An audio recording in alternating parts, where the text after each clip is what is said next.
This Week in Baseball Player Profiles, as I am honored to have a special guest on the show today, former pitching coach from Wichita State University, Brent Kenmitz. Welcome to the show. Hey, I'm thrilled you asked me. Looking forward to it. I'm really happy that you're here. Before we get started, how do you think WSU is going to be this year? Well, I'm excited. I'm the promo guy, so, I'm pumping them up like they're going to be great. They're going to do this, this, and this. But I actually believe it. I think we're in great hands. Everybody's excited to get Eric Wedge back. Then Lauren Hibbs, long-time assistant here on our national championship team as an assistant. Played here in '82, went to the College World Series, and then a very successful 27-year run at Charlotte. Of course, Mike Pelfrey, everybody knows him, the local hero, Mike Sirianni. It's a great staff, so I'm excited, but I think we're going to be really good and fun to watch. Cool. So basically, we're going to go through some questions, but we're going to get it to where the audience gets to know who Brent Kenmitz is. So growing up, you played baseball. Tell us about your experience growing up playing baseball. Well, I tell everybody now, I might as well just give up my age. I was born in '56. So I'm 64 years old. I know I look about 45, but I really am 64. The '60s, man, I always tell everybody I was 4 to 14 years old. Greatest memories ever. I knew every big league roster. I was a San Francisco Giants fan. Willie Mays was my guy. But growing up in Perry, I was fortunate to have a lot of great coaches, a lot of great childhood memories, and then graduated from Perry High School. And in 1974, I had some options on schools that I could go to, but ended up going to a small school in Enid, Oklahoma, Phillips University. It was an NAIA powerhouse. My dream was to go to the University of Oklahoma. The recruiting coordinator, Gene Stevenson. And Gene has told me, many times, I said, man, my dream was OU. I went to Phillips, loved it, fun career, great program, but my dream was OU. I said, you were coordinating recruiting, what's the deal? He said, you weren't good enough. Unfortunately, he was right. I hate to admit that, but no, just great memories growing up in Oklahoma. Well, you brought up Phillips University. You had a 21-7 record there. Any fond memories of that facility or that time? You know what? I remember when Phillips University got a hold of me. I was really excited because it's 40 miles from Perry. We'd played American Legion ball in Enid. I always liked Enid. And what a beautiful Phillips Failing Park. Now it was a short right field fence, and I'm a left-handed pitcher, and I said, I love your park, it's beautiful, but that 280 down the line, and he said, the wind always blows in. So anyway, I ended up going there. Joe Record was my coach, NAIA Hall of Famer. He got inducted in '75, my freshman year, and we were actually in the NAIA World Series that year in St. Joe, Missouri. So it was a cool deal. But just fond memories all the way around. You mentioned 21-7. I was undefeated, I think 8-0. My junior year, we had a 47-game winning streak. Oh, wow. And we went on to lose to Southeastern. We were ranked 1, Southeastern was ranked 2, and it got beat by them. So we lost in the district playoffs. But we were ranked number 1 most of the year. And we're 47-7. I'll take that back. I don't want to let facts get in the way of a good story. We didn't win 47 in a row, but we were 47-7. That's still pretty impressive. Just a great team. And that whole 4 years, I look back at that with fond memories. So what got you into coaching then?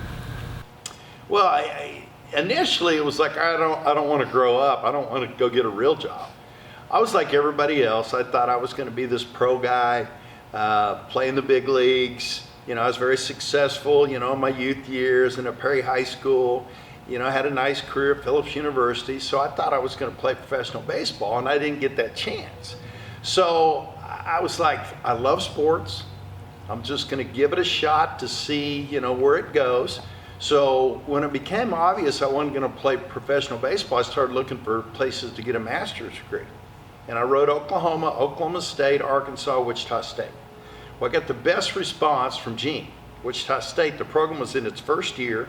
Like I mentioned, I was well aware of Gene because of the success they had at Oklahoma. Right. And that was my dream school. So I knew when he took the Wichita State job, they must be taking it serious. So I wrote him, nice response back, showed me around. It was my senior year. And to speed up the story, he gave me an opportunity. So I come here, get my master's degree, and I'm a graduate assistant. And I always thought, you know what, I may end up as a basketball coach because I had some success as a basketball player, but I knew I wanted to stay in sports. Well, anyway, the opportunity here was amazing. He actually gave me the pitching staff at 21 years old. Wow. And what a fun run it was. Wouldn't trade it for anything. And, you know, when you're in coaching, you don't have to grow up. I mean, I still am around 21, 22, 23-year-old people every day, even though I'm not actually in coaching. I'm around all the sports. So amazing memories, amazing times that continue today. But just coaching, just being around sports. Right. Well, great opportunity. Like I said, you started in 1980. 38 years later, you're top 5 winningest pitching coaches of all time in Division I history. You had you led the D1 division in ERA twice. You have 7 World Series appearances, 89 champions. You have 9 pitchers ever drafted in the first round, 21 All-Americans under your tutelage. That's pretty impressive. It really is. It speaks volumes of what type of coach you are and what type of players you brought up through that program. But in '89, you guys were the champions. What was that feeling like? What was that like? You know, you look back at that, and at the time, it's cool. I mean, obviously, we had gotten to Omaha in '88, which was the second year we made it.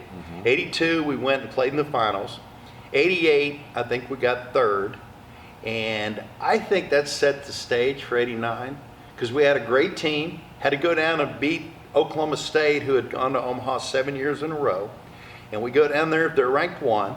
We end their string to go to Omaha. So everybody was jacked. Everybody was like, okay, I still say that's the second biggest win in the history of the program, was ending Oklahoma State's string in '88 and going down there and doing it in their ballpark. And obviously winning it in '89 is the biggest victory ever. But '88 set the stage. We go back in '89, and we have some guys that have been there. We had a lot of confidence. We had a lot of swag. We had to go to Fresno to win at Fresno State. And I think we just, and we did the same thing in '88. I think you go in there, you got to expect to win.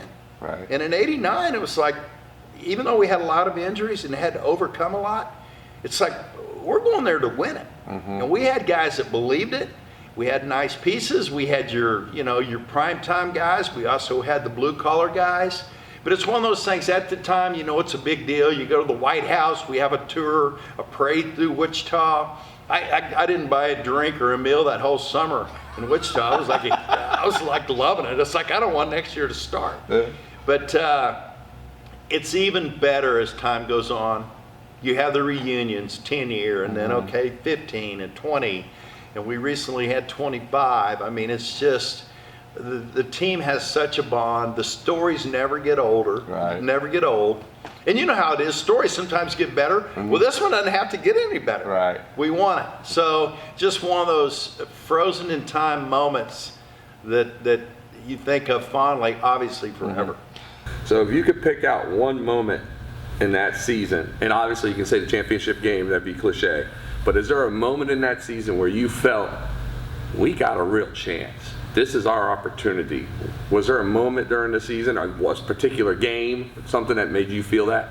Well, like I said, I mean, I think that team, we had huge swag, and I'll give Gene props. Feed off your manager, your skipper, and Gene always exuded a lot of confidence, and we all fed off of that. But we had Eric Wedge was our catcher. He was the tough guy. We had a lot of great players.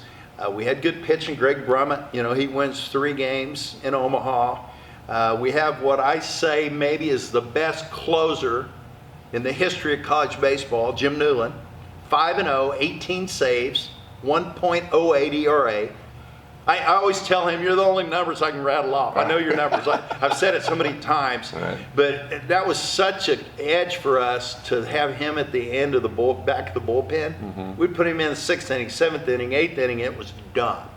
So I don't know if you can point to one moment. I just know that we just had this unbelievable confidence, and it was total team, man. It was guys that, 6 of the 9 guys in the lineup were from Kansas. The pitching staff was basically Kansas. But there was just a unity, just a refuse to die, just a tenacious mentality that made us think, hey, we don't care what anybody thinks. We're here to win. Right. And that's the attitude you got to have. Go compete, go get the win.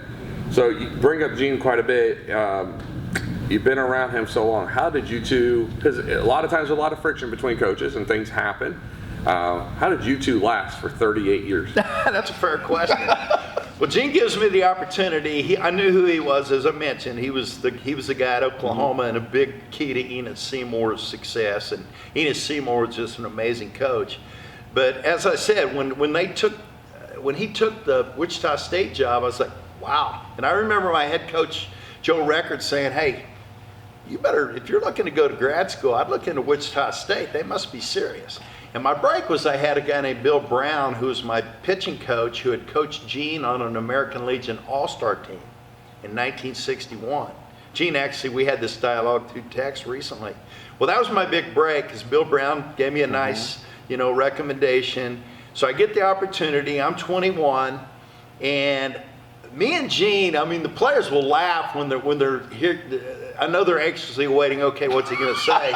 Because me and Gene, mutual respect, but Gene would push you. He would push you to your limit, and he actually liked it when you'd come back at him. He told me many times, it's like, I don't want yes men. You tell me what I need to hear. Well, I wasn't afraid to do that, even at a young age. And we'd get into some spirited conversations, arguments, whatever you want to say.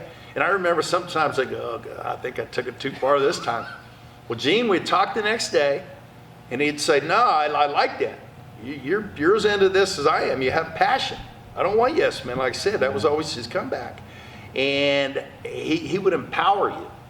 So I thought we had a great relationship. It was combative sometimes, but no matter what you did, as long as you were working hard and passionate, Gene didn't hold grudges. He was like, no, I like that. Right. You're into it.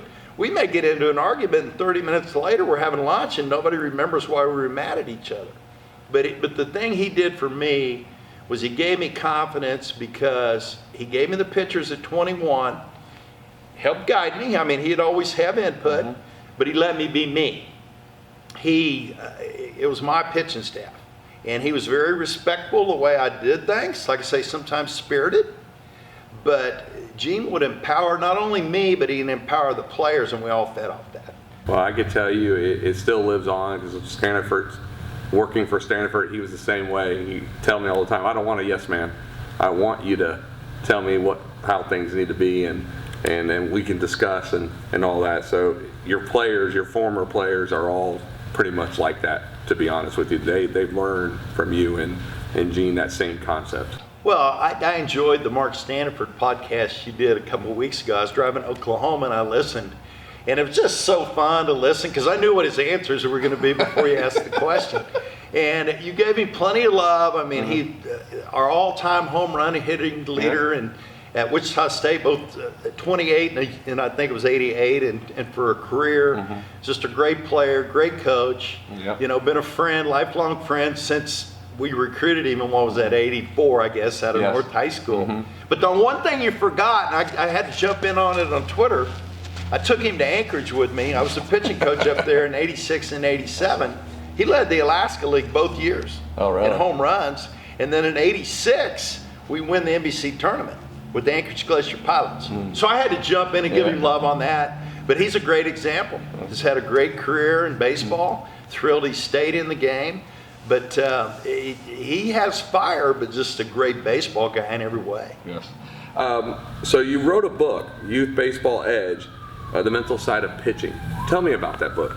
Well, it wasn't actually a book, it was a CD. CD, sorry. I got it's funny, along the way, as you're in the game and you're starting to have success, and we had a lot of success both as a team and with the pitching staff, I started getting approached by, hey dude, we got to do a book. And I was always like, yeah, that sounds great. But when people would come to me, I was never ready to just take the time to sit down and do a book. And it's really not who I am. But the CD idea, I'm speaking in 2006 in Denver, Colorado in December of 06. And I'm giving my little spiel on, I did like a 40-minute speech on the mental stuff, and then a 40-minute speech on mechanics and the delivery and those kind of things, the pitches. And when I'm done speaking, a guy named Steve Springer, Quality at Bats, you've probably heard of it, came up to me and he goes, man, that was awesome. He said, do you have a book? Do you have a CD? And I go, no, I've always thought I needed to. He said, well, let me tell you what. I'm going to give you this. It was his Quality at Bats CD. He said, listen to this, but I advise you to do something. Well, it just so happened in January of '07, I'm speaking to the Kansas High School Baseball Association in January of '07 at the Marriott. Well, I hire a pro guy to come over, tape it. We put it together, piece it together, and it was pitching the mental game CD. I put that out, which is more me because it kind of shows my personality a little bit. And I think it was 42 minutes. And we just started selling. I've sold thousands of copies. Now, in the early years, I was pretty much pushing it myself. In the later years, now a guy named Paul Reddick pushes it. I had Brian Kane doing it for a while. Coach TWIB, you can get it on there. So, but it's all my flow is what I call it, my pitching meetings. And just little tidbits that are not only baseball, but I think they can be carried over into life. But it kind of showed who I was. I'm a have fun kind of guy, but hopefully have a great message as well. And you brought up the mental side, and being as longevity as you have, how is that for a pitcher, the mental side of the game? Difference maker. It's everything. And I would tell my guys that. I'd say, look, you're Division I pitchers, and I say this all the time, they were all better than I was. They were all more talented than I am. And so I was very blessed. The only level I coached at was Division I, at the high end of Division I baseball. So I was very blessed with the talent level we were able to recruit. And we didn't always go after the high profile, high draft guy. We had some of those, but we had a lot of guys, the Pat Cedeños of the world, even a Greg Brummett. These guys are just tenacious. They're just guys that are going to go out and compete. And that was kind of our brand, if you will. But I always said, listen, the talent level is high. Division I, upper end, you're dealing with gifted, talented kids. The difference maker is the mind. And if you ask anybody, what's Kenmitz? Okay, what was he like as a pitching coach? Brain guy. And I love that. Now, mechanically, I was like, okay, what fits you? Be under control, get to a good balanced position, throw out front, downhill. Everybody's going to get there different. Not everybody looks the same. So from that, I was like, I'm going to figure out what makes you work. I'm not going to clone everybody. But from a mental aspect, same thing. I'd tell guys when we're recruiting them right in front of their family, our guy, okay, here's my style. I'm going to figure out what makes you work. Some guys, you got to get right in their face. I said, I'll do that if I have to. I don't want to. I'm really a hug you and tell you I love you kind of guy. And that's what I prefer, but you got to figure out what makes each guy click. So the mind is everything. And if you can get guys, and you could see it sometimes, just the light come on. Another example, we've talked about him a couple times already, is Craig Brummett. Outstanding career at Wichita Northwest High School. But his first couple of years, he kind of could be timid. I nicknamed him Fifi, which is not real endearing.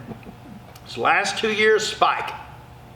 Especially his senior year, I think he won 18 games, All-American, 3 games in Omaha, because he got that spunk, that fire, and that's who we think of when we think of Greg Brummett today. But the mental game, and I'm talking pitching right now, but I don't care if it's hitting, I don't care if it's life, the brain is the difference maker. And you've coached a lot of great pitchers, Darren Dryford, I could go on and on, but Mike Pelfrey. What do you think about him following your footsteps now, being the pitching coach at WSU? Well, I remember when Wedge took the job, and he's asking me about options on coach, hitting guys, ops guy, pitching guy.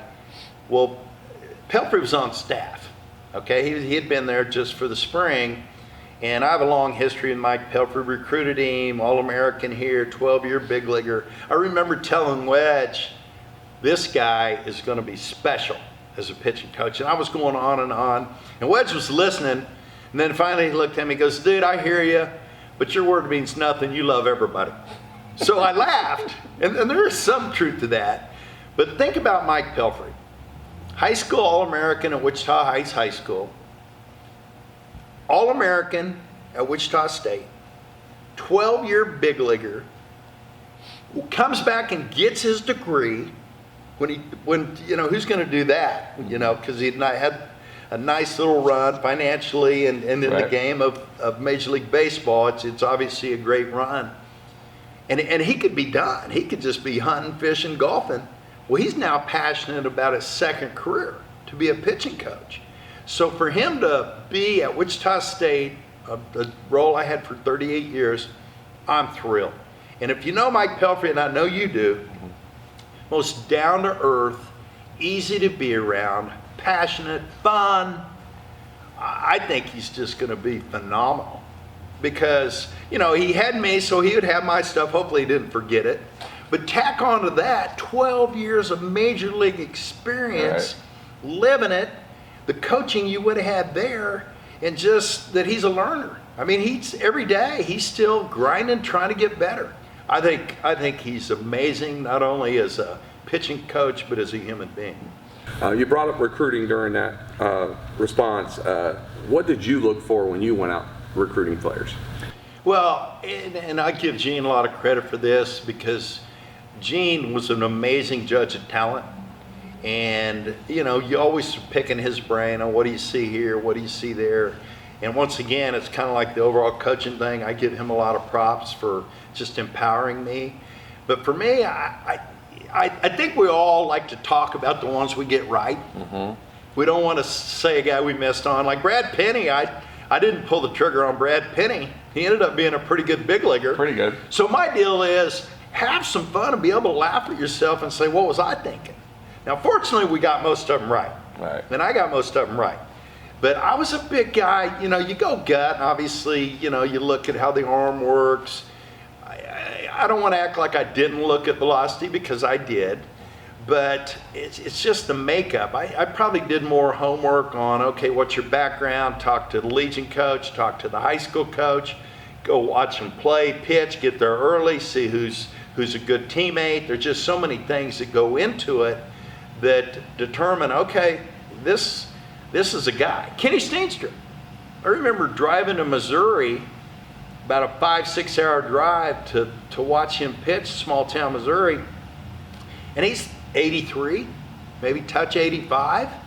But he is like, I think, the winningest high school pitcher ever. I know he was at the time. The guy's a winner. And just great command. Already could throw a changeup. Just an innate ability to win. Right. So there's a lot of pieces. I mean, I get asked a lot, okay, what do you look for? Mm-hmm. Well, I don't know that, I can pinpoint it other than a lot of times a gut feeling. And we had 9 first-round drafts, so I don't want to make it sound like we didn't have some guys with some velo and some size, because we did. And you like that. What velocity will do is it gives you a little bigger margin of error. I always used to say, okay, if you throw a pitch right down the middle at 90 miles an hour in high school, is that a good pitch? Probably. The big league level, 90 right down the middle, probably not. Okay, so it gives you a little bigger margin of error, but to me, the number one thing is command. I always say, what's the best pitch in baseball? A spotted fastball. Now strike one, yes, get ahead, but a spotted fastball. So command was big. And you just look for all the intangibles and just kind of go with the gut. And we had a pretty good run with that. Yeah, you guys sure did. So what advice could you give to youth players, and I'm talking like the age 9 to 14, before they get into high school? What kind of advice could you give to those kids? Well, this is going to kind of sound a little contradictory, because I was like the most competitive guy ever. I used to throw my paddle when I'd lose a ping pong match. And whatever sport, I felt like I had to win. I think I'm not going to apologize for coaches that want to win and are competitive. That's okay. But don't go over the top at the risk of hurting a kid or burning him out. I think you've got to go have fun. And I'm going to say all the way up.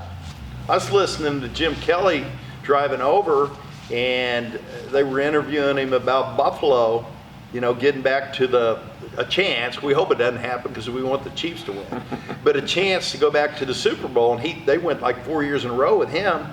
And he's describing the team. Well, they had camaraderie. They had fun.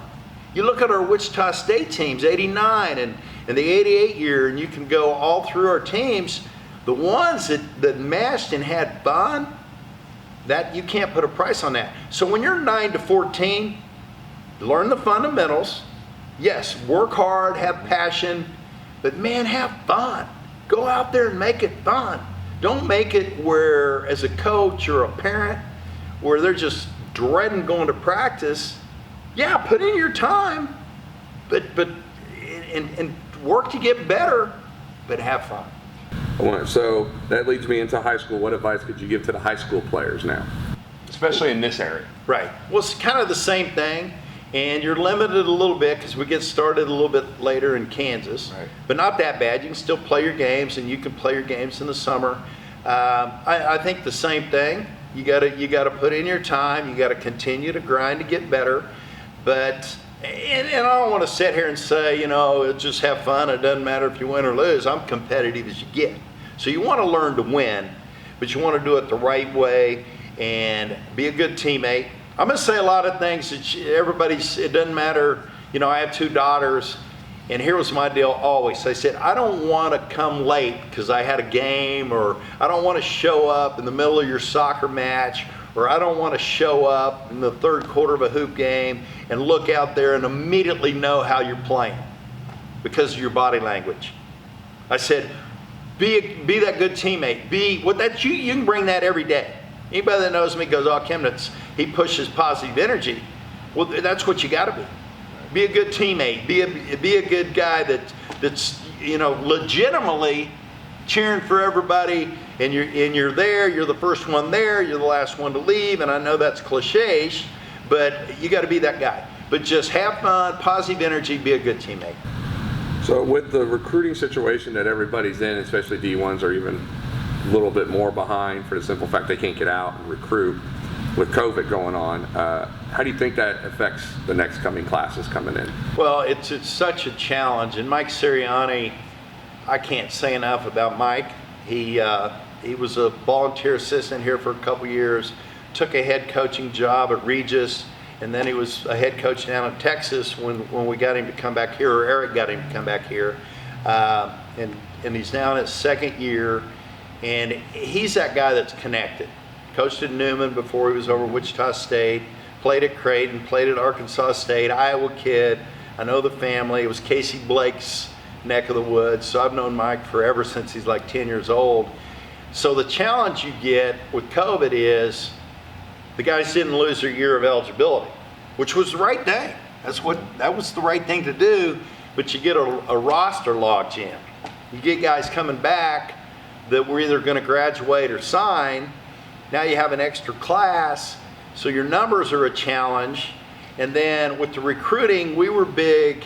I used to joke when I'd go speak and people say, now this is 20, 25 years ago, they'd say, hey, you want me to send you a VHS tape? And I said, yeah, because that gives me I can tape Fast Times at Ridgemont High over it. I ain't gonna watch the tape. I'd always joke and say, hey, I have a hard enough time seeing if you can play by going to the game, the tape. Now, I say that kind of tongue-in-cheek because we looked at a lot of, Eric Wedge sent us one, so there's a pretty good success story of a VHS tape. But now, I mean, you can get pretty good quality sent to you. Well, now you don't have a choice. With COVID, seems like every time I'm over there, Sirianni's holding court with them looking at a guy, on video. So they've had to do that. It's been a challenge, but it's an even playing field. It's for everybody, but I don't know if you could explain to people how much time you put in that role, and phone calls, and of course email, text, the whole thing. And I coordinated recruiting for Gene for a long time. I always joke, you mentioned about me being, I think I'm the winningest. You said top 5. I think I'm the winningest. Yeah, you're 1 or 2. Now I gotta be 1 now, come on. That's a quick fun story. I used to joke because Gene was 2 behind Augie Garrido. Yep. And when I remember one time Gene was in the crowd, and I said, Gene Stevenson, number 2 winningest coach ever in the history of college baseball. I said, now Augie Garrido's one, but Augie had several different pitching coaches. Right. I said, so I'm the winningest pitching coach. So it started out as a joke. Right. Anyway, but when you start talking about the career that we had and the things that we've done and the number of years we spent doing it, I joke and I say, I probably have called more 16, 17-year-olds than anybody in history. Because every night you go home and you call guys, because I did that forever. And to say it's painful is too strong, but I was more of a face-to-face guy than a phone guy.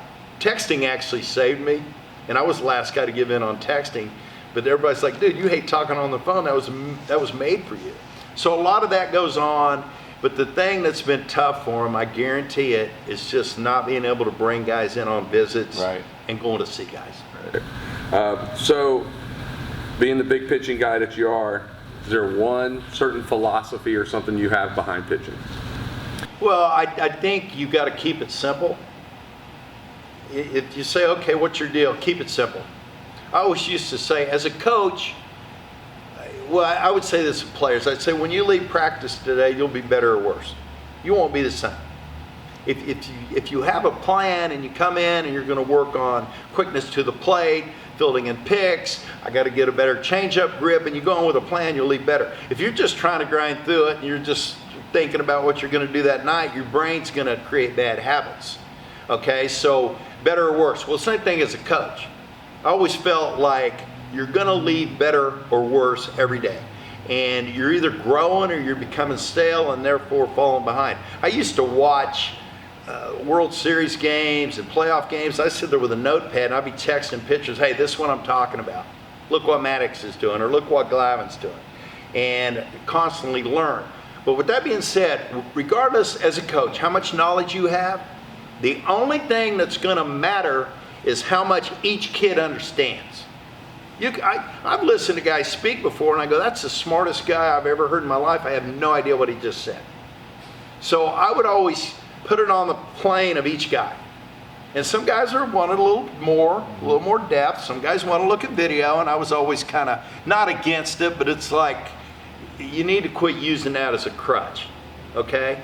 But keep it simple and figure out what each guy can handle, because that's all that matters, how much he can grasp. Good. That's some good information right there. What should pitchers be doing in the off season? What kind of workout do you think they should be doing in the off season? Well, I'm old school here. 60s, I told you were my years, 4 to 14. Play all the sports. I know that's not the answer a lot of people give. They want you to play in the summer. They want you to play in the fall. They want you to do winter stuff, and that's fine. I remember during basketball in January and February, I'm in basketball, but after practice, I'm going out throwing my bullpens out of my grandpa's barn. Okay, so I think that's good, and I know facilities like Slugger is great places to be able to do that. But I think there's value in playing other sports. You look at it, and we talked about him a couple times. Mark Stanford, great football player, great basketball player, and obviously a great baseball player, but he played them all. You know, you look at a guy like Mike Lansing or Pat Mears. Those were just multi-sport guys. P.J. Forbes. So you get athletes, Chris Wimmer. You get athletes that play the sports. I think there's carryover value. Now, that doesn't mean you can't go get in some strokes, okay? But I think in the off season, you put in your time, but I think there's value in playing different sports. Okay. So we're almost done, but a couple more questions. What does Brent do now? I got the best job ever now. I'm the promo guy. I mentioned earlier, I'm the fun guy. I'm like, oh, baseball's going to kill it. You know, I'm the promoter. I joke and say I'm Don King. I wear several hats. When I first moved over there in 16, you know, Darren Boatwright, our AD, is like the best. I absolutely love him. And my development head, my boss, Alex Johnson, amazing. Okay, his brother Sean's actually the scouting director for the Twins. Great family. But we kind of were feeling my way early, but we had a couple projects going on. Student Center at Coke and Phase 5 at X Stadium. Now I helped with Coke, but my passion was Phase 5. getting people to get involved and help get Phase 5, which has kind of been on hold for a few years, get that done. So it's very rewarding for me to go over and see that done. So that was my big deal, my first 3 or 4 years. Well, then we hired Wedge, and I love telling this story. He's got a whole nother wish list. I thought I was going to be able to go on cruise control. Well, he's got a whole nother list. So I always say, hey, raising money never ends. Right. And once again, the great thing about Darren Boatwright and Alex Johnson, it's not like you're just pounding. It's like, tell people what we got going. They'll let you know that we need help and when the timing's right. So they've made that fun. I travel with basketball. We take donors on trips. This year with COVID, that's kind of on hold. But I'll go to Memphis with them and play Thursday night. We come back right after the game. So that's a nice little world. Fly back. But usually take donors. Like I say, this year's different. But I'm with them on virtually every trip. So that's a lot of fun. And then just try to help all the sports. My my official title, Assistant AD for Outreach. So I try to get out there, try to get out in the community, be visible, meet people. And then it's Assistant AD for Outreach and Staff Development. Staff Development, I may go watch tennis, I may go watch softball, obviously baseball and basketball, volleyball, and just be there for coaches. I speak to the whole staff. Once again, that's been put on hold because of COVID, but probably 5-6 times a year. Just things that I've picked up over the years that maybe will help coaches in other sports. So I wear a lot of hats, but I'm having a blast. Good. That's good. It's keeping you young, keeping you 45. Well, I still think I'm around those young guys. I think I'm 24. There you go.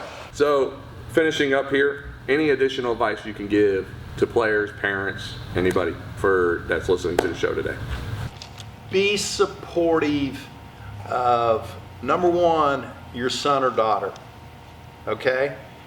Let them enjoy the experience and don't crush them. I put out these tweets, little videos, and one of them I do is the ride home. Do not make your son or daughter's ride home painful, where you're just crushing them, and they're like, hey, can I just walk? I know it's 7 miles and it's raining. Can I just walk? Do not make that painful. If you have some tips you want to give them, and you probably do, timing's everything. And it's not right after a tough defeat where your son or daughter struck out or missed a ground ball or missed some free throws. They get it. They know. Be supportive of them. And then there's times that you can do your teaching points. So number one, be supportive of your son or daughter and pick your spots on when to give advice. And then be the same. Don't be the one that has every answer from the stands. You're screaming and yelling. I've had 2 daughters, and I'm the guy that I don't think I've said a word other than I cheer when something good happens. But I've never been the guy to yell stuff out there. That's counterproductive. So be supportive of not only your son or daughter, but also the coaches. Well, I want to thank you for coming in today, picking your brain, getting to know you, the community getting to know you a little bit more too now. It was honestly a pleasure of mine to have you in. It really was. Well, thank you. When you texted me, I was like, yes, I'm in. No, that's my element. I love this, so thank you. I appreciate it so much. My pleasure. And I know in my heart now that WSU baseball is going to get back on track. It's going to bring the community, like you mentioned before, 5,000-6,000 people to a game, and in the minor league stadium. I really think that that's going to start coming back to where it was back, 7-8 years ago. Totally agree. Wichita's a great baseball city. You got the NBC tournament, professional baseball. Wichita State is going to get really good like we were back in the days when we were hosting regionals. So totally agree. Great baseball city. Well, and again, like I said, thank you so much for coming in. My pleasure. That concludes This Week in Baseball Player Profiles. I want to thank BG Studios for hosting today's show. And thank you. See you next week.